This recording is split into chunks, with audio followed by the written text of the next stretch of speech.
উৎপাদন ব্যবস্থাপনা ও বিপণনের final suggestion তোমাদের জন্য তুলে ধরছি। একদিনের মধ্যে তুমি কিভাবে উৎপাদনে তুমি A+ পাইতে পারো তার প্রস্তুতি থাকবে আজকে এই ভিডিওতে, এবং গাইডলাইন থাকবে। তোমাদের উৎপাদনের মাত্র অধ্যায় পড়তে হবে 5টা। এই 5টাতে কিভাবে কি কমপ্লিট করবা, চলো আমরা ভিডিওটি শুরু করি। সময় নষ্ট না করে যারা আমার চ্যানেল সাবস্ক্রাইব করে রাখো, পাশের বেলের বাজারে রাখতে ভুলো না, কারণ এরপর পরীক্ষা শেষ, তারপর রেজাল্ট প্রকাশ, বিশ্ববিদ্যালয় ভর্তি সব ইনফরমেশন তোমরা শুভন ভাইয়ের কাছ থেকে পাবা। তাই ইনশাল্লাহ আমাদের সাথে তোমরা কানেক্টেড থাকবা। তো আমি যদি এখানে কথা বলি তোমাদের উৎপাদন ব্যবস্থাপনা নিয়ে, উৎপাদন ব্যবস্থাপনা প্রথম পত্র পরীক্ষা কেমন দিছো বলো তো, কমেন্টে জানাও। আর তোমাদের পরীক্ষা 22 জুলাই 21 জুলাই তোমরা প্রপারলি টাইম পাচ্ছ, একদিন এনাফ, উৎপাদনের জন্য বেশি সময় লাগবে না। এক্ষেত্রে অধ্যায়গুলো যদি কথা বলি, এখানে তোমাদেরকে টোটাল বিবরণ, পরিচিতি, কার্যবলী, বাজার বিবিধীকরণ, বিপণন মিশ্রণ, পণ্যের মূল্য নির্ধারণ, বিক্রয় প্রসার, বিজ্ঞাপন, এই অধ্যায়গুলো রয়েছে। মাত্র 3টা অধ্যায় পড়লেই হবে। প্রশ্ন আসবে তোমার টোটাল 5টা অধ্যায় থেকে 11টা কোশ্চেন আসবে। বাট ওভারঅল 3টা অধ্যায় পড়লে, 2টা অধ্যায় হয়, বাট নর্মালি 3টা অধ্যায় পড়লে তোমার জন্য এনাফ। চলো আমরা অধ্যায়গুলো যদি কথা বলি, তোমাদের শর্ট সিলেবাসে আমি প্রথম যে অধ্যায়টা দেখতে পাচ্ছি এখানে তোমাদের বিপণন পরিচিতি দেখো। এখান থেকে তোমার কোন অধ্যায়গুলো তুমি পড়বে এগুলো আমি তোমাদেরকে একটু বলছি। তার আগে বলছি কোন অধ্যায় থেকে কয়টা কোশ্চেন আসবে। বিপণন পরিচিতি তোমরা দেখো, এখানে কি কি রয়েছে। বিপণনের বৈশিষ্ট্য রয়েছে, ক্রয় বিক্রয়, বাজার বিক্রয় বিপণন রয়েছে, এবং বিপণনের গুরুত্ব প্রয়োজনীয়তা। নর্মালি বিপণনের বৈশিষ্ট্য এবং হচ্ছে বিপণনের গুরুত্ব প্রয়োজনীয়তা এখান থেকে কোশ্চেনটা আসবে, এবং এখান থেকে একটা কোশ্চেনের বেশি আসার সম্ভাবনা নাই। তো একটা কোশ্চেনের জন্য তোমরা এটা প্রস্তুত পড়তে পারো, এবং মোটামুটি ধরতে পারো যে এখান থেকে এমসিকিউ আসবে ভালোই। বাট এখান থেকে বৈশিষ্ট্য এবং তোমার যে গুরুত্ব প্রয়োজনীয়তা সবচেয়ে বেশি আসবে, এটা বেশি করে দেখে যাবা। বিক্রয়টা তোমরা দেখে যেতে পারো, ঠিক আছে। এবার এই অধ্যায় 2 নম্বর যে অধ্যায়টা রয়েছে সেটা হচ্ছে বিপণন কার্যবলী। এই অধ্যায় থেকে তোমাদের মানে অনেক বেশি কোশ্চেন আসতে পারে। যদি আমরা দেখি অধ্যায় থেকে কেমন কোশ্চেন আসতে পারে, এখানে রয়েছে বিপণন কার্যবলী ধারণা, বিপণন কার্যবলী। তুমি এখানে পড়ার ক্ষেত্রে বিপণন কার্যবলীটা দেখে যাবা। তার সাথে এখানে ক্রয় বিক্রয়, পরিবহন, গুদামজাতকরণ, প্রমিতকরণ, পর্যায়করণ, মানে এখানে টোটাল সবগুলো টপিক রয়েছে, যেগুলো নিয়ে আমরা একে একে এই অধ্যায় আরও আলোচনা করা হবে। এই অধ্যায়টা অনেক গুরুত্বপূর্ণ যদি বলি, সেক্ষেত্রে তোমরা এখানে ক্রয় বিক্রয় এটা ভালো করে দেখে যাবে। ক্রয় বিক্রয় এখন সবগুলো কানেক্টেড। যেমন ক্রয় না করলে বিক্রয় করতে পারবে না, বিক্রয় করার জন্য পরিবহন লাগবে, পরিবহনের জন্য গুদামজাতকরণ লাগবে, ক্রয় করার পরে গুদামজাত করবে, গুদামজাত করলে প্রমিতকরণ, পর্যায়করণ সবকিছুই লাগবে, ঠিক আছে। সবকিছু কানেক্টেড। সেক্ষেত্রে এই যে ফর্মেটটা আছে, এই ফর্মেটটা দেখে যাবে। এখান থেকে মিনিমাম বিবরণ কার্যগুলি সহ টোটাল 2 থেকে 3টা কোশ্চেন তোমরা এই অধ্যায় থেকে তুমি ইনশাল্লাহ পাবা। এই একটা অধ্যায় থেকে 2 থেকে 3টা, এতটা জরুরি একটা অধ্যায়, গুরুত্বপূর্ণ একটা অধ্যায়। মানবিক ও বিভাগ পরিবর্তনের শিক্ষার্থীরা রাজশাহী বিশ্ববিদ্যালয়, চট্টগ্রাম বিশ্ববিদ্যালয় এবং গুচ্ছ ভর্তি পরীক্ষার জন্য নাইট 24 থেকে প্রকাশিত এই কোর্সটি কিনতে পারো। তোমাদের জন্য বেস্ট একটা কোর্স হবে। মাত্র 700 টাকায় বিশ্ববিদ্যালয় ভর্তির জন্য যা যা দরকার সবই তোমরা এই কোর্স থেকে পাবে। 50-এর বেশি ভিডিও ক্লাস তোমরা পাবে, 190টি টপিক ভিত্তিক পরীক্ষা, 20টি মডেল টেস্ট পরীক্ষাও সাথে থাকছে। ভর্তি পরীক্ষার পূর্ব মুহূর্ত পর্যন্ত টানা পরীক্ষা এবং মডেল টেস্ট তো থাকছেই। বর্তমানে 700 টাকা ভর্তির সুযোগ তোমরা পাচ্ছ, তবে অফারটা খুব শীঘ্রই শেষ হয়ে যাবে। তাই দ্রুত ভর্তি হয়ে নাও। কোর্সের যাবতীয় লিঙ্ক এই ভিডিও ডিসক্রিপশনে পেয়ে যাবে, এবং ভালো করে তোমরা দেখে যাবা। চতুর্থ অধ্যায় রয়েছে তোমাদের এখানে বাজার বিভক্তিকরণ, বিপণন মিশ্রণ। এক্ষেত্রে তোমরা দেখে যাবা বাজার শ্রেণী বিভাগ, ভেরি ইম্পর্টেন্ট। ভোক্তা বাজার এবং শিল্প বাজার শ্রেণী বিভাগ, এটা ভালো করে দেখে যাবা।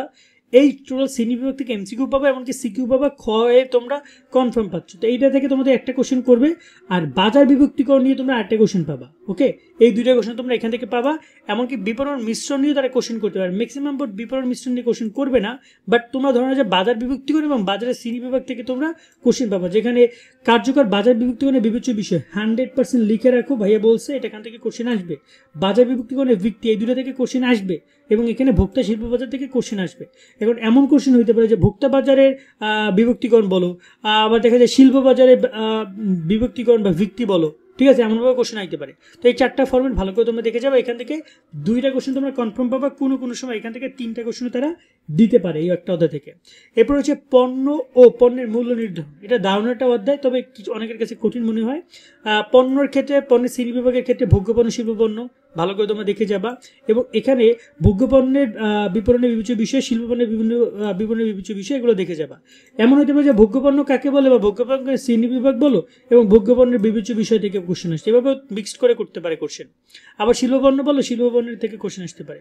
পণ্যের জীবনচক্র ভেরি ইম্পর্টেন্ট। সিকিউ পাবা, সিকিউ না আসলে এমসিকিউ তো কনফার্ম পাবা, ঠিক আছে। টোটাল এইখান থেকে তোমাকে টোটাল 2টা কোশ্চেন করবে তারা, এই যে পণ্য, ভোগ্যপণ্য, শিল্পপণ্য টোটাল মিলিয়ে, পণ্যের জীবনচক্র মিলিয়ে, এবং পণ্যের মূল্য নির্ধারণ, টোটাল মূল্য নির্ধারণ পদ্ধতি, ডিসকাউন্ট, রিবেট, এগুলো সহ তোমাদেরকে 8টা কোশ্চেন করবে। টোটাল এই একটা থেকে তোমরা 3টা কোশ্চেন কনফার্ম পাচ্ছ। এই একটা অধ্যায় থেকে। বিক্রয় প্রসার ও বিজ্ঞাপন, এটা একটা দারুণ একটা অধ্যায়। যদি আমরা এখান থেকে দেখতে চাই বিক্রয় প্রসার ও বিজ্ঞাপনের, এখানে দেখতে পাচ্ছ যে বিক্রয় প্রসার রয়েছে একটা রয়েছে বিজ্ঞাপন। তো নর্মালি বিজ্ঞাপনের ক্ষেত্রে বিক্রয় প্রসারটা তোমরা দেখে যাও, বিক্রয় প্রসার তোমাদের জন্য আসতেও পারে, ম্যাক্সিমাম বোর্ড দিবে। বাট বিজ্ঞাপনের ক্ষেত্রে বিজ্ঞাপনের কার্যবলী, বিজ্ঞাপনের মাধ্যম প্রকারভেদ এবং বিজ্ঞাপন মাধ্যম বিবেচ্য বিষয়, এই তিনটা টপিক অনেক ইম্পর্টেন্ট। এবং খ নম্বরের জন্য হয় তোমার দুইটা প্রশ্ন আসবে, তো যে কোনো একটা খ নম্বরে বিজ্ঞাপন ও প্রচারের একটা পার্থক্য তোমাকে দিয়ে দিতে পারে 2 মার্কের জন্য, অথবা 3 মার্কের জন্য দিতে পারে গয়ে। সো বিজ্ঞাপন প্রচার পার্থক্যটা মুখস্থ করে যাইও, খুব বেশি মানে কঠিন না। আর হচ্ছে বিজ্ঞাপনটা ভালো করে তোমরা দেখে যাবা, বিক্রয় প্রসার দেখে যাবা। এখান থেকে তোমাদেরকে টোটাল 2টা কোশ্চেন তারা কনফার্ম করবে। ওকে, এখন আসি কিভাবে কি পড়তে পারো তোমরা। এক্ষেত্রে আমি বলবো অবশ্যই তোমাদের বিপণন কার্যকরী পড়ে যাও, খুব ইজি একটা অধ্যায়। তোমরা এখানে বাজার বিভক্তিকরণ পড়ে যাও, অনেক ইজি একটা অধ্যায়। 2টা অধ্যায় পড়লে মিনিমাম 5টা থেকে 6টা কোশ্চেন কমন পাবা। ওকে, এখন তোমার এই 2টা অধ্যায় তুলে হবে না, আরেকটা লাগবে, সেটা হচ্ছে বিক্রয় প্রসার এবং বিজ্ঞাপন। এটা খুবই সহজ একটা অধ্যায়। টোটাল এই 3টা অধ্যায় পড়ে যাও। কি বিপণন কার্যবলী এবং হচ্ছে তোমার এখানে বাজার বিভক্তিকরণ, বিপণন মিশ্রণ আর বিক্রয় প্রসার ও বিজ্ঞাপন, এই টোটাল 3টা অধ্যায় পড়লে তোমার জন্য এনাফ। ওকে, এবারে যদি আমরা এমসিকিউ নিয়ে কথা বলি, এমসিকিউর ক্ষেত্রে প্রত্যেকটা অধ্যায় থেকে অন অ্যাভারেজ তুমি 6টা করে এমসিকিউ পাবা, 6টা করে এমসিকিউ প্রত্যেক অধ্যায় থেকে পাবা। কিন্তু এর মধ্যে কিছু কথা রয়েছে, যেমন এই অধ্যায় থেকে তোমাদের এমসিকিউটা বেশি দিতে পারে, এখান থেকে তোমার 7টা দিতে পারে, এখান থেকে 5টা দিতে পারে। ঠিক আছে, এমসিকিউ এই অধ্যায়গুলোতে একটু কম দিবে, কিন্তু এই যে অধ্যায়গুলো রয়েছে একটু বড়, যেমন বিপণন, এখান থেকে তুমি 7টা এমসিকিউ পাইতে পারো। ঠিক আছে, এখান থেকে তুমি 7টা পাইতে পারো, এখান থেকে 5টা পাইতে পারো। এমসিকিউ কিছু অধ্যায় সবচেয়ে বেশি ইম্পর্টেন্স দিবে। এখন তোমার পরের ক্ষেত্রে একটু বৈচিত্র্য আনতে হবে, আর এমসিকিউ পরের ক্ষেত্রে ট্রাই করবা চর্চার সাথে নিয়ে পড়ার জন্য। এবং এখানে তোমরা কি বলে অধ্যায়, গাইড, সাপ্লিমেন্ট এগুলো কমপ্লিট করার ট্রাই করবা। তার সাথে এখানে তোমাদের 23, 22 এই প্রশ্নগুলো সলভ করার ট্রাই করবা, যেখানে তুমি অনেক বেশি প্রশ্ন পেয়ে যাবে, অনেক বেশি কমন পাবে এইগুলো থেকে, 23, 22 থেকে। আশা করি আমরা তোমাদেরকে পুরো ক্লিয়ার করতে পারছি যে কীভাবে কি প্রিপারেশন নিবা। আশা করি তোমরা পুরো বিষয়টা বুঝেছো যে প্রস্তুতির ক্ষেত্রে কী করতে হবে। এবার আসি শুরুর দিকে কীভাবে কি প্রিপারেশন নিবা। সকালবেলা ট্রাই করো তুমি এখানে তোমার বিপণন কার্যবলী পড়ার, বিকালবেলা তুমি হচ্ছে যে বাজার পড়ো। ঠিক আছে, এই যে বাজার বিভক্তিকরণটা পড়ো, আর সকালবেলা বিপণন কার্যবলী এবং বাজার বিভক্তিকরণ পড়ো। বিকালবেলা এসে তুমি সবার শেষে যে অধ্যায়টা রয়েছে বিক্রয় প্রসার, এটা পড়ো। টোটাল এই 3টা পড়ো সকাল বিকাল। এবং রাত্রেবেলা বাকি যে 2টা অধ্যায় থাকবে, বাকি 2টা অধ্যায় বিপণন পরিচিতি এবং হচ্ছে পণ্যের মূল্য, এই 2টার এমসিকিউ পড়ো। এবং রাত্রেবেলা আরও একবার রিভিশন দাও।